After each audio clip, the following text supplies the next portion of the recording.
Tadi mobil siapa yang datang, Sar? Emak baru pulang dari pasar. Selisih dengan Ririn yang juga baru meninggalkan rumah ini. Ririn, Mak, jawabku. Tetap sedang menyusui anak.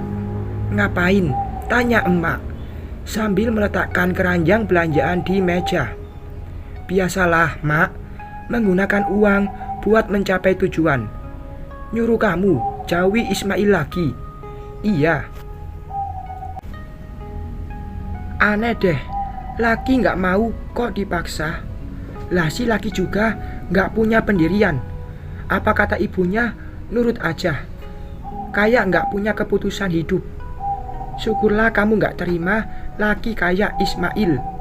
Yang ada akan selalu makan hati.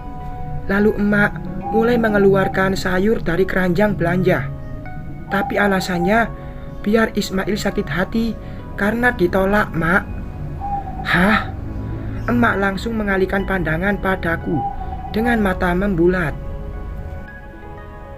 Iya, katanya biar Ismail juga merasakan sakit hati seperti yang ia rasakan. Katanya lagi, aku dan dia tuh seperti kelinci percobaan agar dapat keturunan. Ya, intinya sakit hati, Mak. Parah juga si Ririn kalau terbiasa dengan membalas, entar hidup nggak tenang. Tapi Ismail dan ibunya juga pantas merasakan hal yang sama, biar tidak sombong lagi. Sebenarnya Ririn ada benarnya juga. Kalian berdua seperti kelinci percobaan dan ujung-ujungnya kecewa. Ulah Ismail, sambung emak. Dari cara Ririn berucap yang aku baca, bukan masalah membalas sakit hati saja, tetapi juga kebencian padaku. Caranya menatap bukan seperti ingin kerjasama, membalaskan Mas Ismail saja, tetapi lebih ke arah benci. Semoga saja firasatku salah. Aku ke dalam karena anakku sudah tertidur lelap, lalu membantu emak memasak. Rumah kecil seadanya, yang penting masih bisa berteduh. Dapur dan ruang tamu di satu ruangan, karena sudah biasa hidup kekurangan. Jadi ini bukan suatu yang sulit lagi. Udah ada nama belum buat bayimu? Tanya emak sambil mengupas kentang. Belum ada, Mak. Bagusnya apa ya? Mau pakai nama Ismail di belakangnya? Enggak, biar nama yang dari kita aja, Mak. Aku mulai menggoreng daging. Terus gimana akta kelahirannya, Sarah? Benar juga. Tapi di dalam surat keterangan rumah sakit masih tercantum nama Mas Ismail, bapak dari bayiku. Kalau cara pengurusan akta kelahiran nanti aja ditanya, Mak. Lagian surat resmi cerai ada kok. Tanpa pergi sidang, surat itu sudah dikirimkan ke kampung. Tiba-tiba ponselku berdering. Aku beranjak ke kamar secepatnya karena takut suara itu membangunkan bayiku. Dari siapa, Sarah? Tanya emak setelah aku menggapai ponsel. Nomor nggak dikenal, Mak, jawabku sambil melangkah keluar kamar. Aku mulai duduk di tikar dan menjawab panggilan ponsel. Sarah, tolong aku. Mas Ismail dan Mami mengurungku di kamar. Tolong aku, Sarah. Dek, Ririn, dari mana ia tahu nomor ponselku? Lagian kenapa aku yang ditelepon jika ia punya masalah? Aneh. Hubungi yang lain, karena urusanmu bukan urusanku, jawabku ketus. Sarah, cepat ke rumah Mami. Aku takut. Mas Ismail mengurungku di kamar. Tolong bebaskan aku, Sarah. Mas Ismail tidak mau membebaskan aku kalau bukan kamu yang datang. Lelucon macam apa ini? Apa hubungan masalah mereka denganku? Mau terjadi KDRT itu bukan urusanku, karena Ririn punya kakak. Lagian ia bukan siapa-siapa hingga harus ke sana dalam bentuk peduli.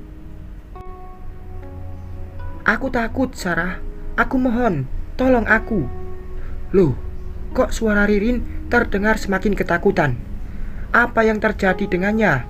dan Mas Ismail. Tidak, aku tidak boleh ikut campur karena bukan urusanku. Kenapa diam, Sarah? Tolong aku. Mami seperti orang gila hingga menyuruh Mas Ismail mengurungku di kamar ini. Tolong aku, Sarah. Ia masih kuku agar aku ke sana. Kenapa aku yang kamu telepon? Kalau ada masalah dengan suamimu, telepon aja kakakmu. Bukankah kalian orang-orang berduit dan bisa melakukan apapun?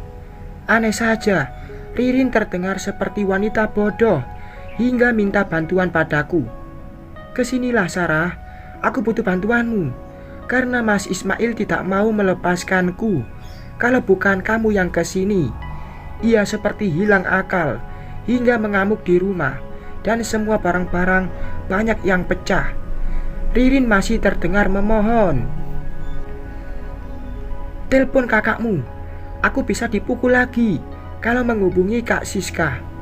Mas Ismail mau kamu yang datang ke sini. Maaf, aku nggak punya urusan dengan masalah kalian.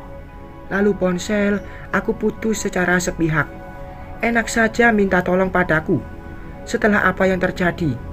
Lagian mereka bukan urusanku hingga harus turun tangan menyelesaikan masalah rumah tangganya. Aneh. Lalu aku lanjutkan membantu emak memasak. Siapa yang nelpon? Ririn, Mak. Ia minta tolong agar aku datang ke rumah Mas Ismail menolongnya karena dikurung. Hah? Kok bisa? Suara emak lantang, saking terkejutnya. Itulah, Mak. Aku juga nggak tahu. Lagian bukan urusanku. Aneh, kok malah nelpon kamu? Seperti nggak punya keluarga aja hingga kamu yang dihubungi. Jangan-jangan ia yang sudah gila. Cerocos emak. Selesai memasak, aku rebahan di kamar, di samping bayiku yang sedang tertidur lelap. Semalam begadang karena ia rewel, karena basah.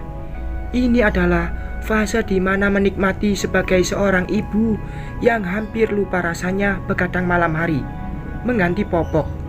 Umur Tia sudah 12 tahun, hingga jarak anak umur jauh. Sarah, Mak mau antari nasi buat bapak, sahut emak di ambang pintu kamarku. Yah, Mak. Aku mau tidur siang bentar, jawabku yang memang sangat mengantuk.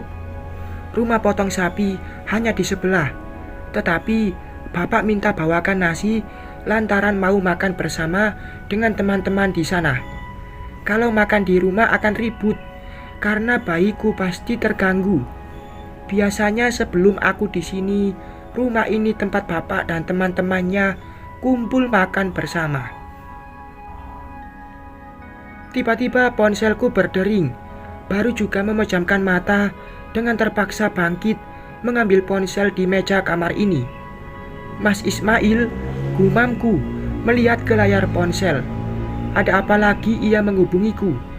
Apakah ia masih belum mengerti kalau aku tak mau berhubungan lagi dengannya? Harus bagaimana lagi menjelaskan? Atau jangan-jangan ini ada hubungannya dengan masalah Ririn menelepon tadi. Aku putuskan menolak panggilan ponsel dari Mas Ismail. Assalamualaikum, Ma. Terdengar suara Tia memanggil. Aku segera melangkah keluar kamar. Waalaikumsalam, Nak, jawabku. Setelah melewati pintu, terlihat Tia sedang membuka sepatu di ambang pintu.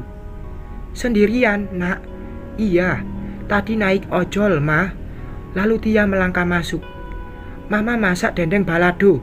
Bentar, Mama ambilin nasi ya. Gak usah, Ma. Aku bisa ambil sendiri nanti. Masa?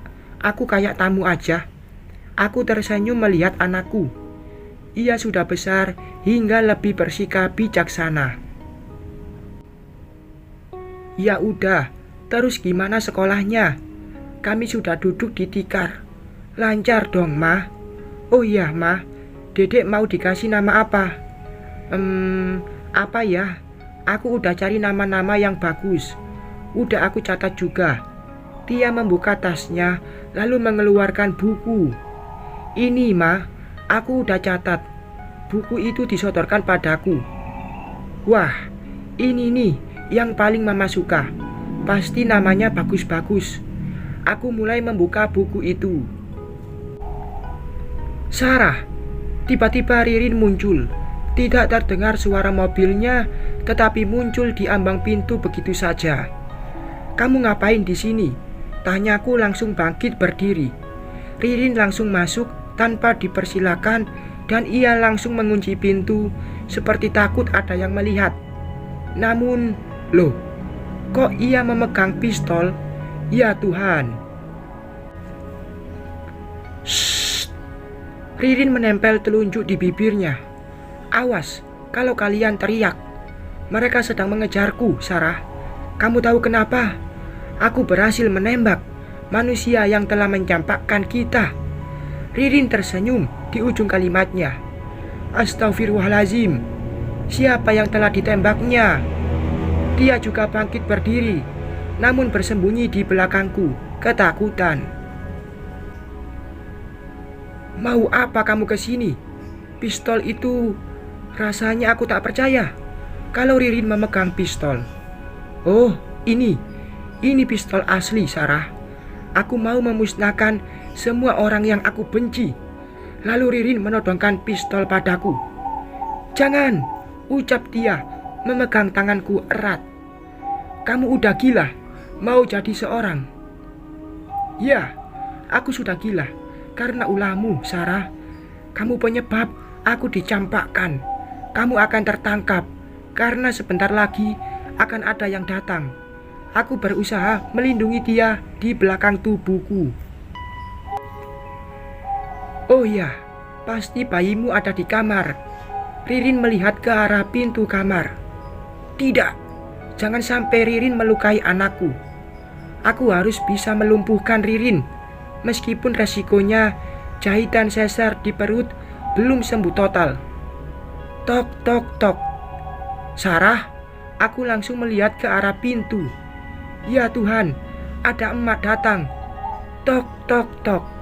"Buka pintunya, Sarah." Bersambung.